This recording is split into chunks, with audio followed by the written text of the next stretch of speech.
आज 17 जून दिन बकरीद का और हम पहुंचे हैं पटना के शहीद गाह पर और यहाँ पर आप देख सकते हैं कि हमारे बहुत सारे मुस्लिम भाई नमाज अदा पर मतलब फरमा चुके हैं। तो चलिए बात करते हैं इनसे। और यहाँ पर एक आपको खास चीज देखने को मिल रहा होगा कि निर्दोषियों की हत्या बंद करो। तो चलिए हम अपने मुस्लिम भाइयों से जानने का प्रयास करते हैं कि आखिरकार वो किस निर्दोषियों की बात कर रहे हैं।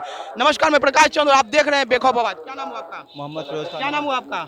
मोहम्मद शहजाद। क्या नाम हुआ आपका? शहनवाज। क्या नाम हुआ आपका? मोहम्मद सोनी। आज आप लोग यहाँ पर नमाज अदा करने के लिए पहुंचे हैं, कैसा रहा? हो गया नमाज अदा? बिल्कुल, सबसे पहले आप जान लीजिए कि तमाम हिंदुस्तान वासियों को और ख़ासकर हमारे बिहार के लोगों को ईद उल अज़हा का तहे दिल से मुबारकबाद और इंटायर हिंदुस्तान की सारी पार्टियों को और ख़ासकर हमारे जनता दल यूनाइटेड के सारे पदाधिकारी कार्यकर्ता और सारे लोगों को तहे दिल से बकरीद का मुबारकबाद। और आज यहाँ गुलजार बाग में नमाज हो गई और नमाज के बाद हम लोग एक दूसरे से मिलजुल रहे हैं और सबसे बड़ा इसके खुशी के साथ साथ एक गम का इजहार भी हम लोग यहाँ पे करने आए हैं कि जिस तरह से इजरायलियों के थ्रू फिलिस्तीनियों का निर्मम हत्या आज तक जारी है और पूरे वर्ल्ड में इसको कोई सुनने वाला सही से नहीं है। काश हमारे हिंदुस्तान की सरकार ही कम से कम अगर इस बात को तवज्जो दे दे और समझ ले तो शायद इजरायलियों का खात्मा 100% होना तय है। इजराइल का खात्मा का मतलब ये नहीं कि वहाँ की आवाम का खात्मा, वहाँ के जो सत्ताहीन हैं उनका खात्मा होना चाहिए, जो इंटायर ऑल ऑफ वर्ल्ड में गलत कर रहे हैं, जिस तरह से लोगों की हत्या कर रहे हैं, निर्मम हत्या कर रहे हैं, जिस तरह से फिलिस्तीनियों का जिस तरह से आज तक उनका समझिए कि उनके खिलाफ साजिश रचा जा रहा है। इसमें हमारे भारतवासी से और भारत की सरकार से आह्वान है और रिक्वेस्ट है कि इन बातों पर तवज्जो दिया जाए, निर्दोषियों की हत्या बंद करें। क्या कहना चाहिएगा सरकार से? देखिए, हम तो चाहेंगे कि इसमें अंतर्राष्ट्रीय परिषद की पहले बैठक होनी चाहिए, क्योंकि ये एक जिला स्टेट की बात नहीं। जिस तरीके से आज सालों से मणिपुर और अब सालों से इजराइल वाले फिलिस्तीनियों पे अत्याचार कर रहे हैं, वहाँ के निर्मम हत्या, बच्चे को निर्दोषी बच्चे लोग जिसकी कोई कसूर नहीं उसको बेकसूर की तरह मारा जा रहा है, काटा जा रहा है। इस तरीके के इसमें रोक लगनी चाहिए। इसमें अंतर्राष्ट्रीय परिषद हम अपने भारत के प्रधानमंत्री से आग्रह करते हैं कि इसमें हस्तक्षेप करें और इसमें बढ़ चढ़ के हिस्सा लें, क्योंकि हम पहले इंसानियत के परस्ती हैं। हम लोग इंसानियत को आगे बढ़ाने के लिए लगे हुए हैं। ये लोग इंसानियत के समझिए कि विरोधी है, इनको मात देना चाहिए सब लोगों को मिलजुल के। अगर आप सोशल मीडिया पे एक्टिव रहते होंगे, न्यूज वगैरह देखते होंगे, तो बकरीद को लेकर गिरिराज सिंह का बहुत बड़ा बयान अभी देखने को मिल रहा होगा, क्या कहिएगा उस बयान पर? देखिए, एक बात आप जान लीजिए, जो उनके एलायंस हैं, हम लोग उनके एलायंस हैं, हमारी टीम के लोग, हमारे पदाधिकारी उनको कोई सीरियस नहीं लेते हैं।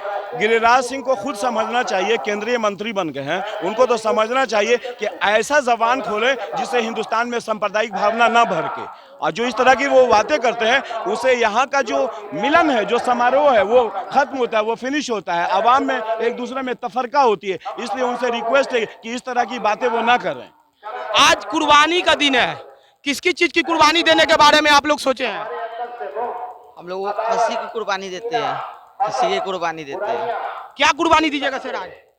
सबसे बड़ी कुर्बानी तो आज हम लोग पूरे वर्ल्ड में दे रहे हैं। जिस तरह से फिलिस्तीनियों की कुर्बानी ली जा रही है, जिस तरह से फिलिस्तीन का मणिपुर में जिस तरह से निर्मम हत्या हो रहा है, ये कुर्बानी ही ना है। उसको भी सरकार समझ जाए, उसको भी वर्ल्ड समझ जाए, उसको भी मेरी आवाम समझ जाए, उसको भी मेरी सरकार समझ जाए, तो शायद इस तरह की कुर्बानियाँ ख़त्म हो और आज जो मेन कुर्बानी है उस कुर्बानी पे हम लोग आ जाए। आज किस चीज की कुर्बानी देने के लिए मतलब आपका मन है, किस चीज की कुर्बानी दीजिएगा आज?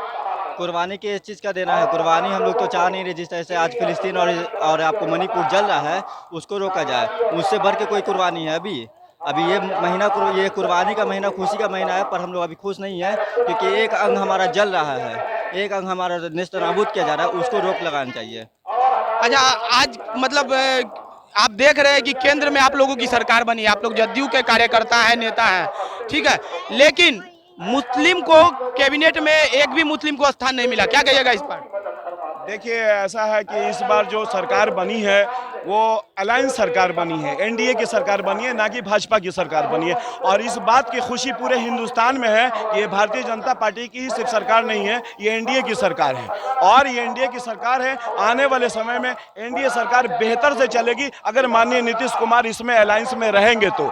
माननीय नीतीश कुमार जहां पर हैं वो बेहतर होगा। मुसलमानों को उनसे बड़ा इत्मीनान है, वो उनके दिमाग में कोई खौफ नहीं है नीतीश कुमार को लेकर के। इसलिए नीतीश कुमार जहां भी हो, भाजपा में हो, आरजेडी में हो, कहीं भी हो, नीतीश कुमार जहां है वहां मुसलमान है। और ये बात आप जान लीजिए कि वहां पे जो केंद्र में अगर जगह नहीं मिली है मुसलमानों को, तो उसमें एक बड़ी बात है, इसमें भाजपा को सोचना चाहिए। इसलिए कि हिंदुस्तान के इतिहास में ये पहली बार ऐसा है कि केंद्र में कोई मंत्री मुसलमान का नहीं है। हिंदू मुस्लिम सिख ईसाई, आज बकरीद का दिन है, हिंदू मुस्लिम सिख ईसाई आपस में भाई भाई नारा लगाते हैं, क्या कहिएगा भाईचारे को लेकर? बिल्कुल, हिंदुस्तान की जनता बिल्कुल यही है, हिंदू मुस्लिम सिख ईसाई हम सब भाई भाई सारे लोग यही नारा लगाते हैं। और ये हकीकत भी है कि यहाँ की जनता जैसी पूरे वर्ल्ड में कोई नहीं है, लेकिन यहाँ की सरकार जो है ना, उसको थोड़ा सा केयरिंग करना होगा, ये बात है। ठीक है, बहुत बहुत धन्यवाद सर आपका बेखौफ आवाज के साथ जुड़ने के आप लिए। तमाम मीडिया कर्मियों को भी बहुत बहुत बकरीद की मुबारकबाद। आज बकरीद का दिन है और गिरिराज सिंह का एक बहुत बड़ा बयान आया है बकरीद को लेकर, क्या कहिएगा उस पर? गिरिराज सिंह की मानसिक संतुलन बिगड़ चुकी है, ठीक है ना। वो अब कभी ऊट पटांग, कभी वो हरकतें, कभी वो हरकतें के अलावा उनके पास कुछ नहीं रहा है। उनको पता नहीं हमारी एनडीए की सरकार, हमारी सरकार उनको कैसे केंद्र में मंत्री का पद दे दिया है, मुझे तो समझ में नहीं आता है। एक इंसान एक भावनाओं से देश नहीं चलता है, भावनाएं सबकी अलग है, इंसानियत उनमें है नहीं। वो सिर्फ हिंदू मुस्लिम करने में लगे रहते हैं, जो कि उनको इससे परहेज करना पड़ेगा, क्योंकि ये हिंदुस्तान है, उनके बाप का देश नहीं है कि हिंदू और मुस्लिम करके आप भाईचारगी को ख़त्म करने के प्रयास करेंगे। बकरीद को लेकर क्या कहिएगा आप लोग? बोल विक्की। बकरीद तो बहुत अच्छा गुजर रहा है भैया। आज कुर्बानी देने का दिन है, कुर्बानी दीजिएगा आप लोग? हाँ, एकदम देंगे। आए? कुर्बानी करना, क्या चीज का कुर्बानी कीजिएगा? खस्सी का करेंगे और क्या चीज का करेंगे। अपने अंदर जो गुस्सा है, ईर्ष्या है, उसका कुर्बानी सबको नहीं कुर्बानी कर देना, सबका कुर्बानी जाहिर से बात है, तभी ना हम लोग प्रेम भाव है, एकता के प्रतीक मुसलमान होते हैं। हम लोग किसी के प्रति के भावनाओं में ठेस आहट पहुंचाने के प्रयास नहीं करते। कहने का मकसद ये है कि जो भी देश में जो बैठे हैं, जो भी चलाएं अच्छे से चलाएं, बढ़िया से चलाएं। ये नहीं कि पब्लिक इसमें इन्वॉल्व रहे, ये अच्छी बात नहीं है। जब हम लोग सरकार को बैठाना जानते हैं तो हम लोग उतारना भी जानते हैं।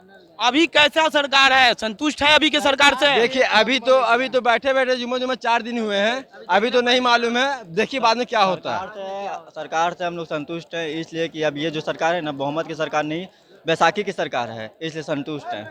बैसाखी की सरकार है, क्या कहने का मतलब है आपका? इसलिए कि देखिए, आप जानते हैं कि हम जनता दल यूनाइटेड के प्रदेश सचिव हैं, क्योंकि ये बैसाखी हम लोग उनके दिए हैं, ये सपोर्ट हम लोग दिए हुए हैं। जहां उनकी ट्रिंग पाँच होगी ना, तो ये सपोर्ट छीन लिया जाएगा। फिर भी एक भी माइनॉरिटी मतलब मुस्लिम को कैबिनेट में जगह नहीं मिला, क्या कहिएगा? माइनॉरिटी को नहीं मिला, माननीय मुख्यमंत्री को मिला है ना, माननीय मुख्यमंत्री है ना, बहुत है उसके लिए। माइनॉरिटी का सपोर्ट माननीय मुख्यमंत्री नीतीश कुमार जी करते आए हैं और करते रहेंगे। चलिए, बहुत बहुत धन्यवाद आपका बेखौफ आवाज से जुड़ने के लिए। बहुत बहुत शुक्रिया आपको भी, और चैनल को सब्सक्राइब लाइक करें और चलिए।